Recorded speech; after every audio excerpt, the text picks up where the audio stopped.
friends, welcome back to my channel. Sass here. I'm here for the season finale of Love during Lockup. What did y'all think of this episode?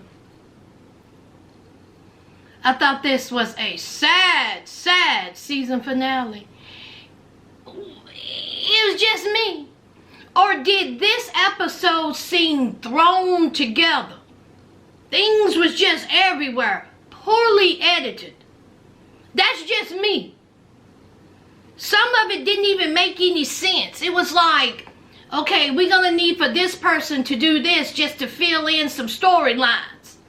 Let's talk about that. Haley. Now, as we know, Haley had a full-blown screaming match on the side of a road with Dalton.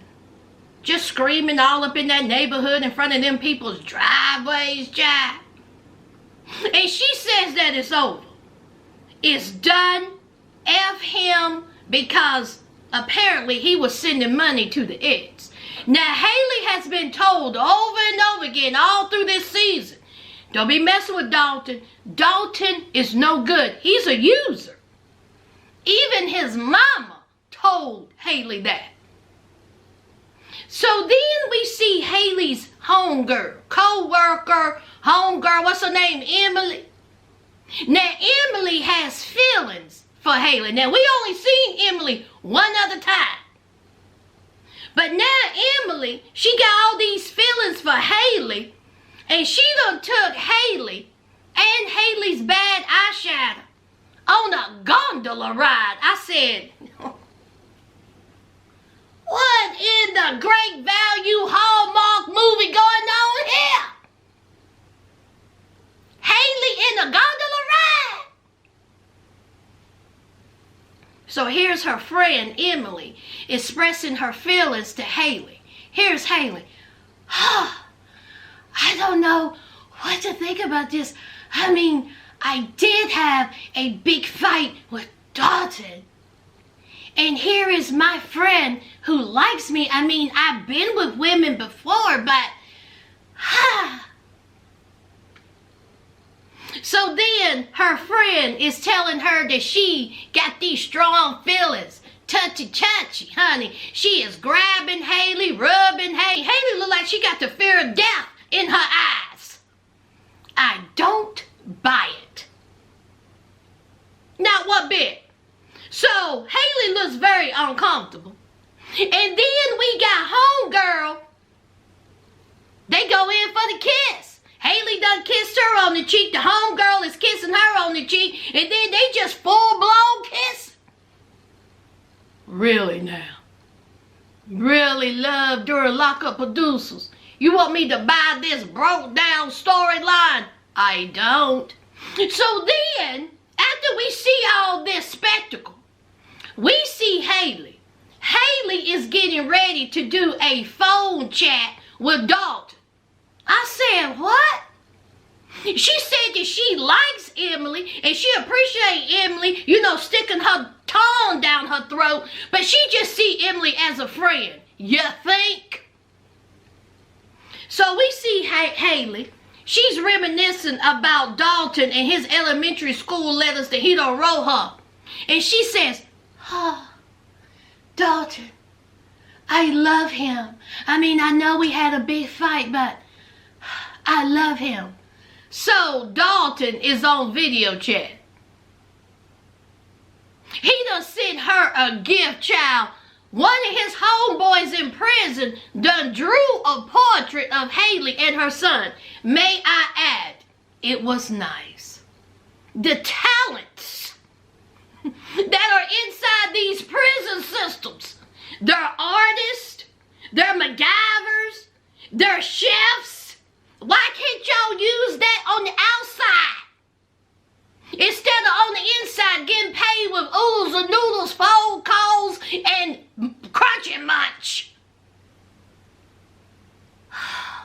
So, just a waste. So whoever this artist is, the prison Van Gogh,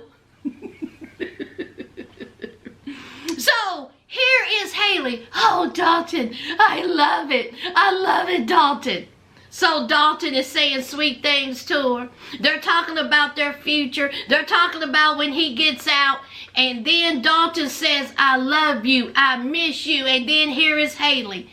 Ah, I love and miss you. And when you get out, birth control over. We're about to make a baby. And that is when I got up and went to the bathroom.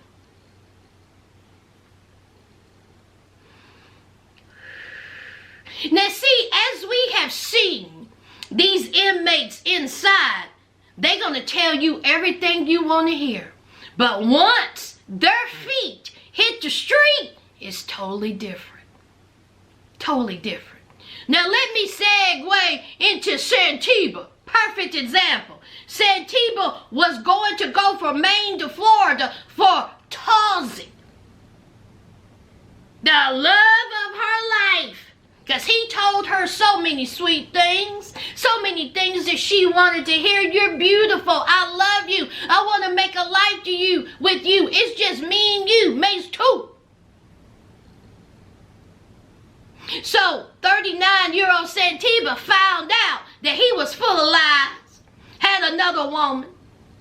So this is what I'm talking about with this episode scene thrown together. Now, Santiba claims she ain't heard nothing from Tulsi. Nothing.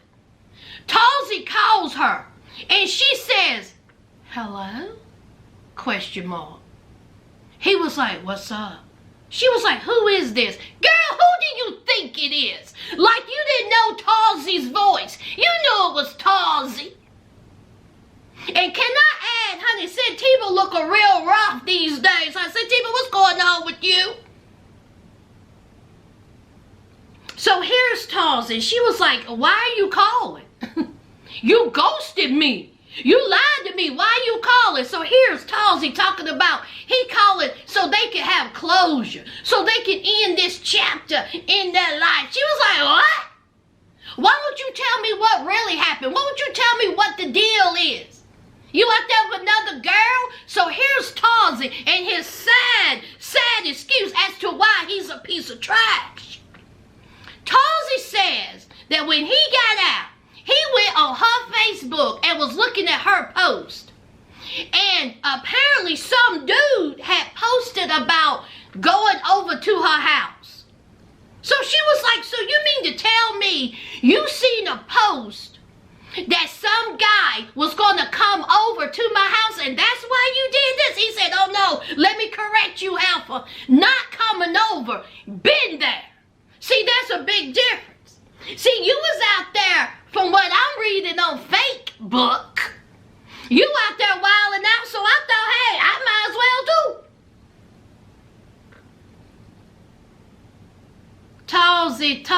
Tulsi, you're full of lies. Your mama done gave you up. Your mama already said that you had been communicating with another girl, and Tulsi, you've been talking to several girls while you was in prison. You just chose one to pick you up. You needed an excuse by the way you acted, so you deflected on how you treated Santiba and threw it off on her about some man who supposedly spent the night with her. So they're screaming at each other, hollering at each other. And Santiba was like, you didn't care nothing about me. You wasn't thinking about that when I was sending you all that money. And then Tulsi says, you think that little $20 here and there did something? Tulsi, back it up. What happened to all those sweet things you were saying to her? And now you're talking about the little money that she sent you didn't mean nothing. Oh, it meant a lot. Especially when you was in prison and you didn't have nothing. That little $20 helped you get the little oodles and noodles, get the little chips, get the extra tea, get the extra coffee.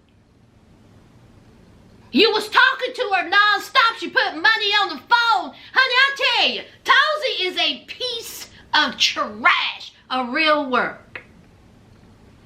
And then he said those fatal words. You're not good enough for me. It'll be a cold day. Y'all already know it. Come on. It'll be a cold day. Let's finish it up. Come on. It'll be a cold day before an inmate says he is too good for me. That's a bop. That's a mother-freaking bop. He says, I'm too good for you. Let me tell you something.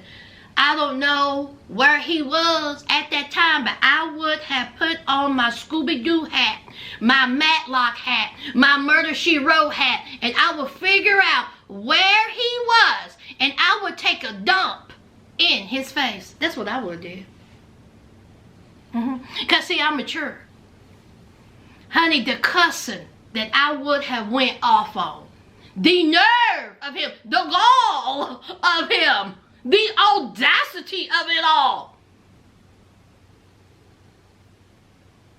See, take note, people. Them saying all them sweet things inside prison. And again, once they get out, it's a different story. See, he land between someone else's legs.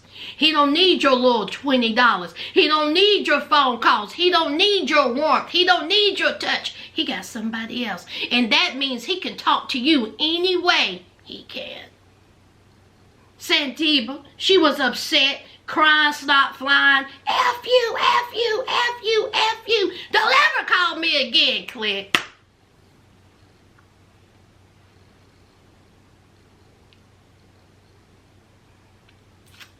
That's it for Santiba. And then we find out that Santiba is talking to another inmate that's doing 10 years for drugs. Santiba still haven't learned her lesson. Let's move on. These two, real quick, ain't gonna take long. Gabby and the sister is back at the prison. Honey, Gabby done put some waves in the hair. And wave him like you just don't care, honey. She is ready to get her man out of prison. But guess what? Mama Chris done called and she done talked to her connections. And her connection says, you might as well tell whoever they're waiting to pick up Chris, he ain't getting out. He got federal time. The marshals is coming to pick him up. And so Mama Chris was like, why didn't anybody tell me that? I've been trying to get some information for 2 days. They said, I don't know. It ain't no secret. He's not getting out. So here's Gabby. She's upset. She's throwing things, honey. She done took out her frustration on that gear stick, honey. I was like, girl, you about to snatch that off, ain't you? And she says, I don't even want to talk about it. I mean, it's been months and he had told me about Fed time, but he still was in. He didn't hear nothing. I don't want to talk about it no more. I don't want to film no more. Get this GoPro out of here. In the vehicle she goes and home she goes alone. She says that, you know, that she is waiting for Chris to get out. He's supposed to get out in March and she's planning the wedding. Okay, let's move on to Matt's. Now, Matt says that Tara has ghosted him yet again. What a shock. He says he's done with Tara. Okay, he thinks that she was just using him. Just to, you know, she was bored in prison. She needed somebody to talk to. Matt, you wasn't the only one, sugar. You wasn't the only one. So he's been spending a lot of time with that girl, his roommate. So I guess the girl done let him back in the house. Because, see, his homeboy said, you got to get up out of here. That's what I'm thinking. You win. You out here talking to these inmates. What if they come in my house and try to steal my rent-a-center furniture? Not today, not tomorrow, not ever. So his homeboy said, you got to go take your feet to them good old D.C. streets. So he had to tuck his tail in between his legs and go to his home girl. Now, they're still doing OFs together. They're still filming together. And they also staying in the same bed again together. But see, Max has yet to learn his lesson. He been talking to a girl who's in prison, Elizabeth. Just some random girl out the blue that accepted his phone chat. See, this is what I'm talking about with the editing and throwing this together. See, they didn't have nothing else for Max to do. So now Elizabeth, they done found Elizabeth. Elizabeth, I'm coming to join you, honey. You're a real MVP if you know where that's from. So, here is Max talking to her. You know, they're talking about how they look, what they've been doing from C19. He's working out. He's modeling. All this bunch of bull crap. And then she says, hold on, I have to fit something.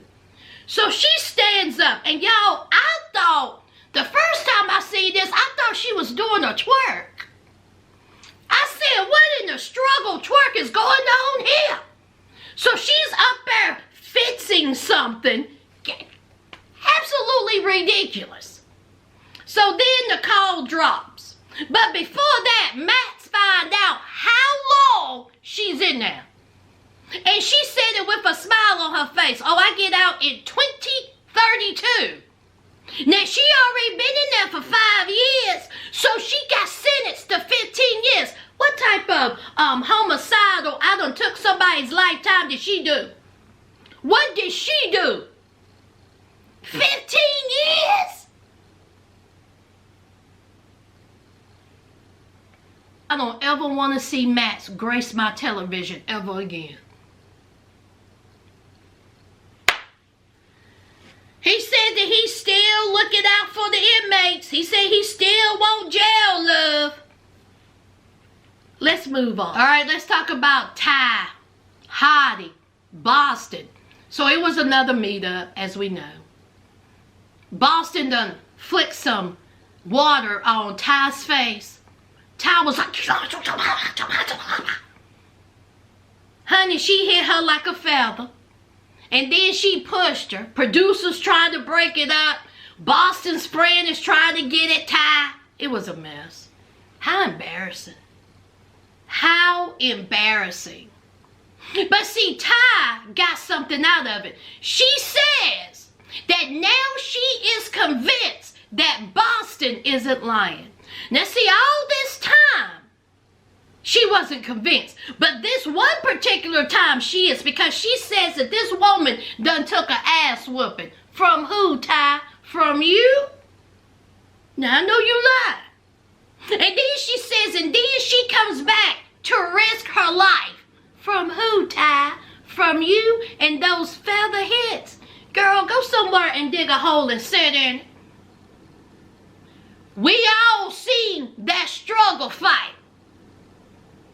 I don't know why you pumping up and building up your head like you done went in there like you a Vander Holyfield or Lala Ali.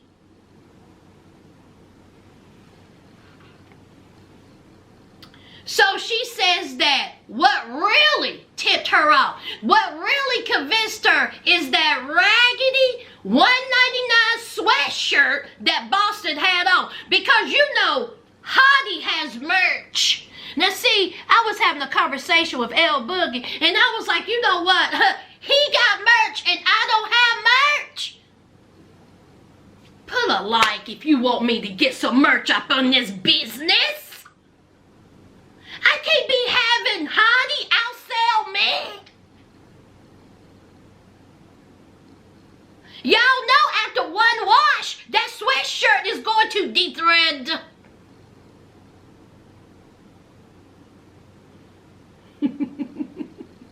So, Hottie calls. And she's like, I don't want to hear it. I don't want to hear it. I believe Boston. I believe Boston. Boston had on the sweatshirt. He was like, I told you you could get me. She said, no, you can't. I've tried. What a sad, pathetic statement. I tried to go on Instagram to get your raggedy, cheap sweatshirt.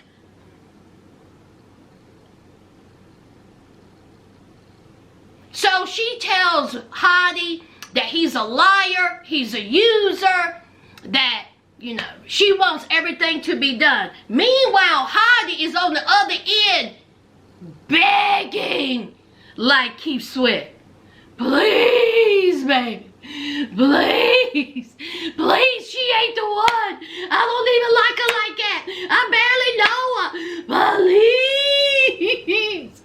I said, what a sad spectacle, child. So Tai, she says that she's over. She is done with Hottie. Because she got several other men. She's done with Boston. She's done with Hottie. They deserve each other. It's over. So Tai, instead of taking her butt home to her children, she stops in front of the jail, gets out, and start flashing the inmates.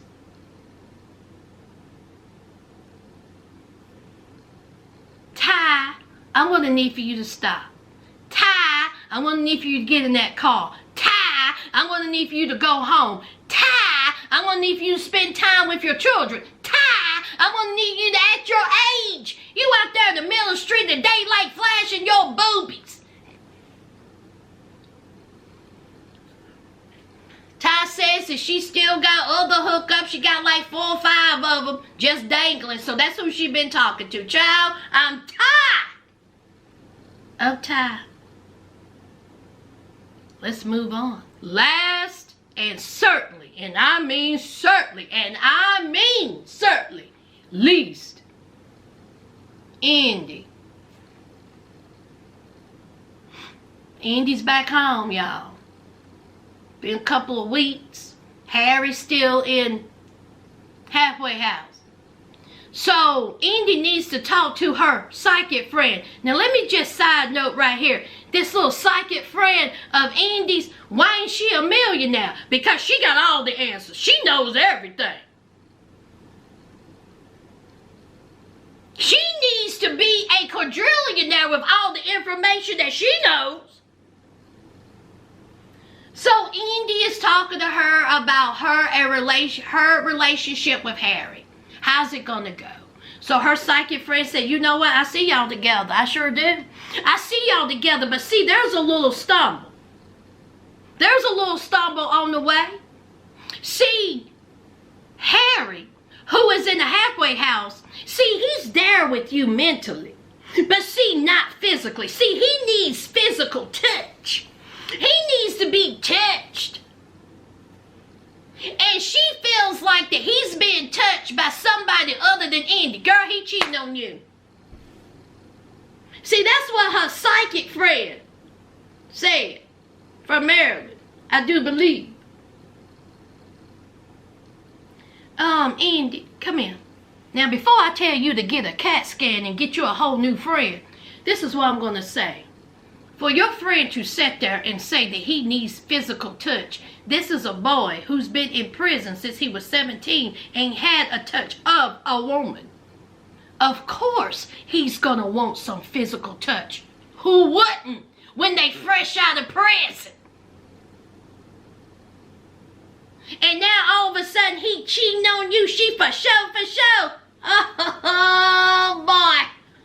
Oh boy, instead of Whoopi Goldberg being cast in Ghost, maybe Indy's homegirl should've. So Indy, she done got in her car, her and her lashes, and she done made it to her sister's house. Her sister was like, what's up? Indy said, you know my psychic friend, I listen to everything about everything in the world. She tells me that Harry's cheating. So the sister said, what? Cheating? What's going on? And so here is Indy with proof. Indy done went into his iCloud account, and here is Harry got girls all up in the iCloud. One of the girls are ball neck. So the sister said, let's roll up. We're about to be Transformers up in this bitch. We're about to roll out. Let's pull up. And so here's Indy. Let me just call him. So sister said, call him. See what he got to say.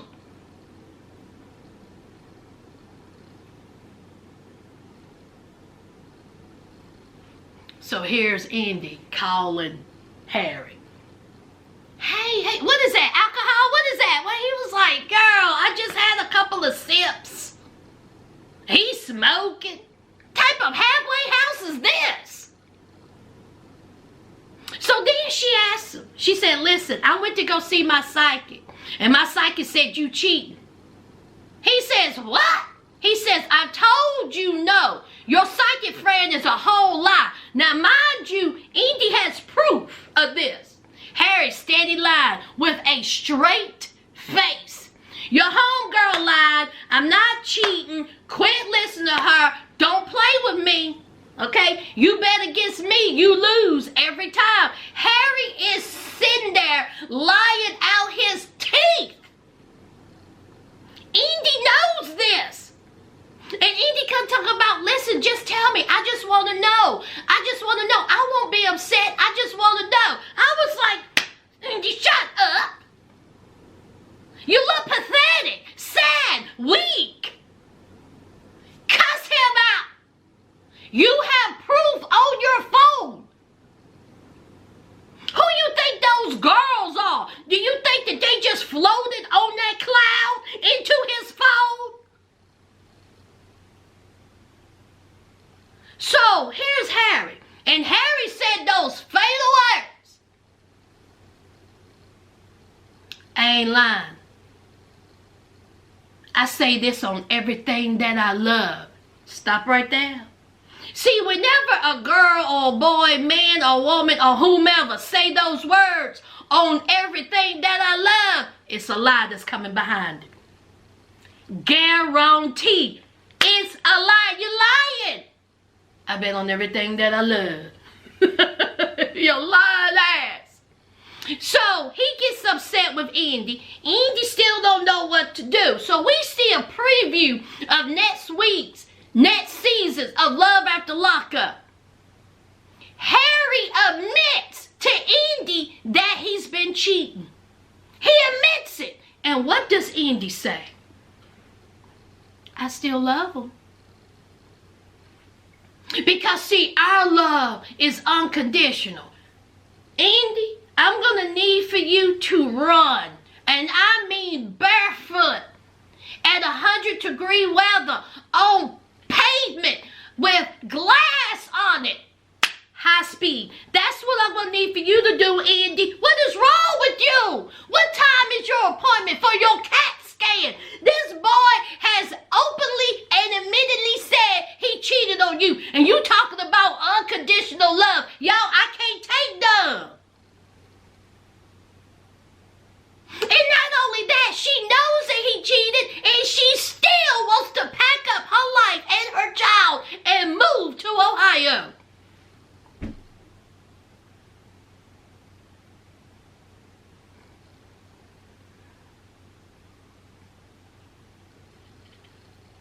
Thank y'all for joining me this season of Love During Lockup. Thank y'all for showing up and showing out. I appreciate y'all. Y'all know what to do. Don't forget to hit that like, comment, and subscribe. And until next time, friends. Bye!